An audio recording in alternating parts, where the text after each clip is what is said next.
Hi guys, it's Emma AITA, your favorite AI slop tuber.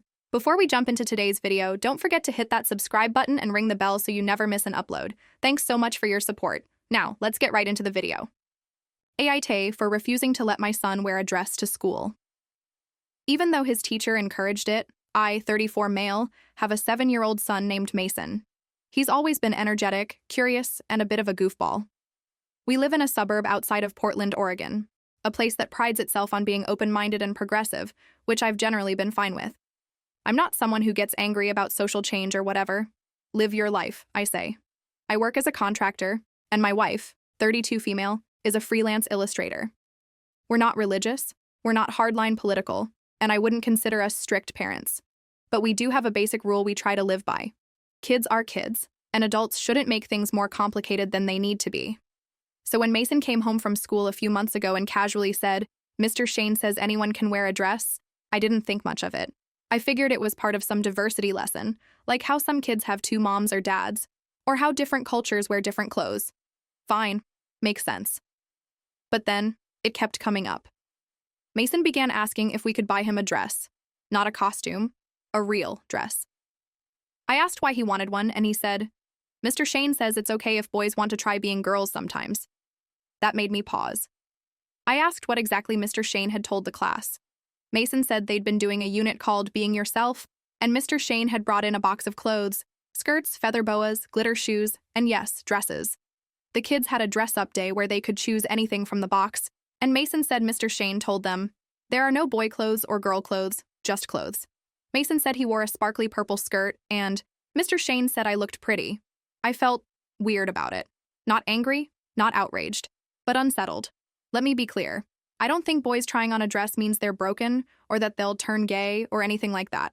I know how that sounds. That's not the issue. My issue was, why is a teacher pushing identity stuff this directly on 7-year-olds without even telling parents? I decided to bring it up in an email. I kept it calm and respectful. I asked what the lesson was about, whether there was a curriculum, and why parents hadn't been informed that there would be gender-based role play in class. Mr. Shane responded with a polite but firm reply. "We believe in inclusive education, and we want all children to feel free to express themselves in a safe environment. Gender identity is part of that." Again, I don't oppose inclusion. But this wasn't a teenager asking for pronouns to be respected. This was a group of 2nd graders being encouraged to explore identity roles many adults are still grappling with. I told Mason we weren't going to buy him a dress for school. He got upset.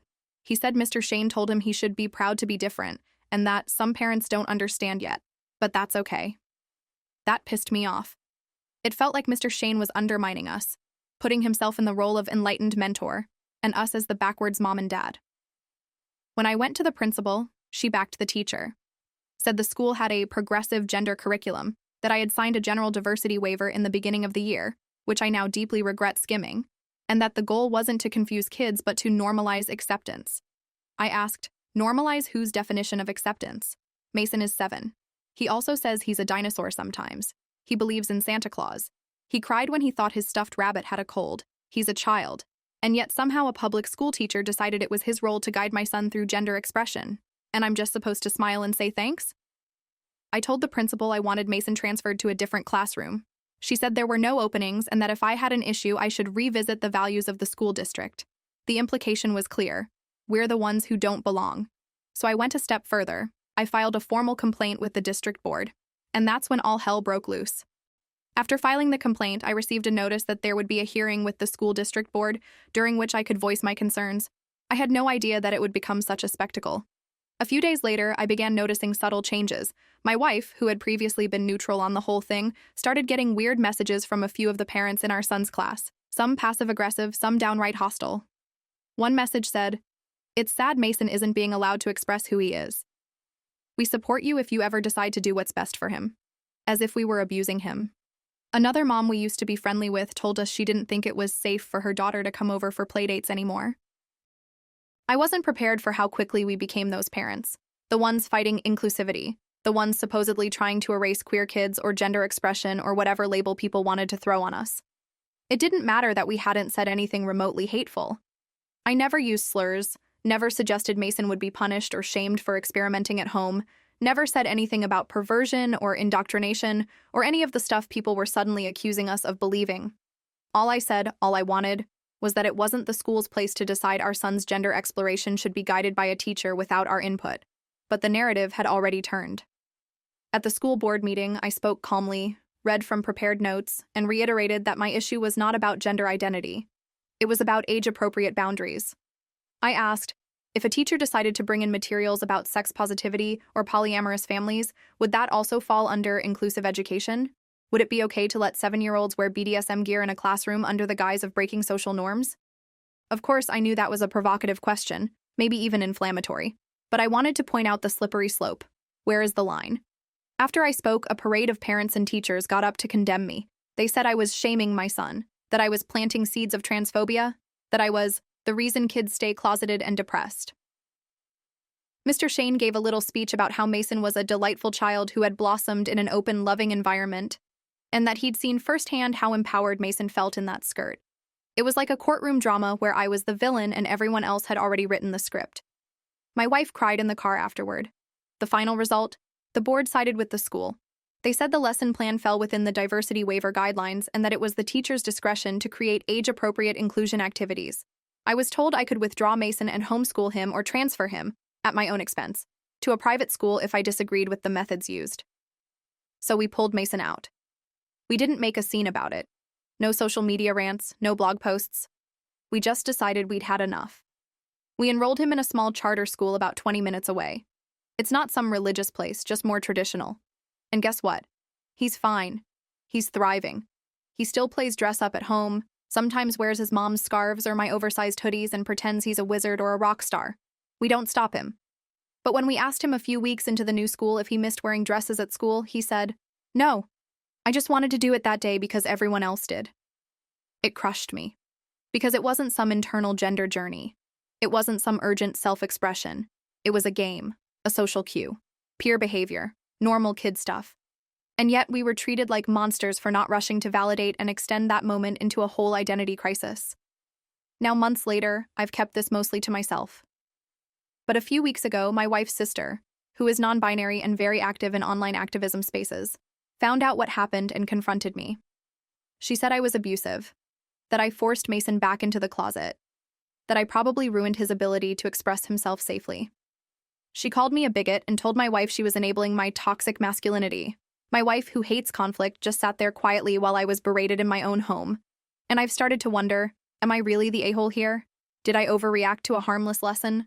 Did I project adult fears onto a child's innocent play? Or did I see something wrong, something too heavy, too fast, too agenda-driven, and try to protect my son before the narrative got written for him? Maybe I'm not as open-minded as I thought, but maybe, just maybe, I'm a parent doing his best to raise a child in a world that keeps trying to make him grow up too fast. After the incident blew over and Mason was settled into his new school, life slowly resumed a kind of strained normal. But something in our home dynamics had changed. My wife and I didn't fight about it directly, but there was a lingering tension. She'd always been a bit more progressive than I was, but not militant. After the hearing, though, she started second-guessing things out loud. Things like, maybe we should have waited a few more weeks before pulling him out, or, do you think we made it worse by filing a formal complaint? She wasn't saying I was wrong, not openly, but her doubts stung worse than outright accusations. They made me feel alone.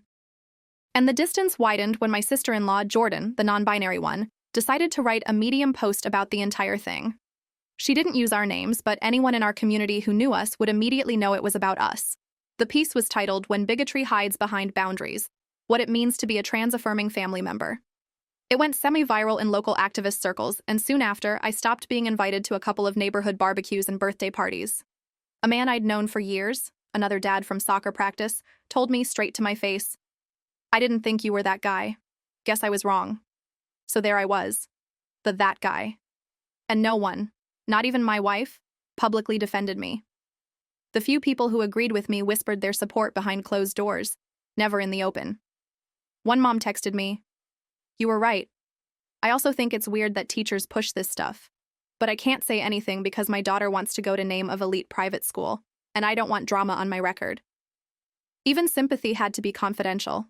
At the same time, Mason seemed happier, or at least calmer. His new school had structure and routine. His teacher, a soft-spoken nerdy guy named Mr. Thomas, called us in for a parent-teacher meeting about 6 weeks in. He said Mason was doing great. He's a very imaginative boy, he said, but I think he really appreciates knowing what's expected of him each day. Mr. Thomas didn't bring up gender, clothes, or identity once, and Mason never brought it up again either.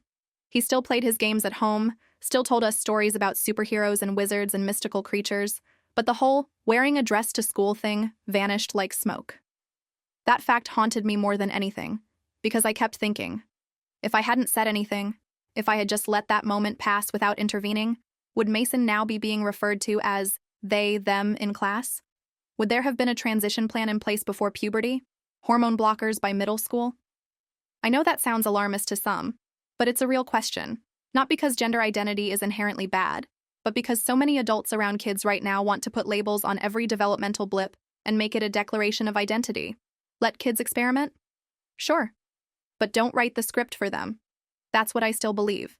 But this belief, this boundary, has come at a cost. My family's now split. Jordan doesn't come around anymore. My wife's side of the family mostly pretends nothing happened, but the undercurrent is there. And every time someone says, "So how's Mason doing?"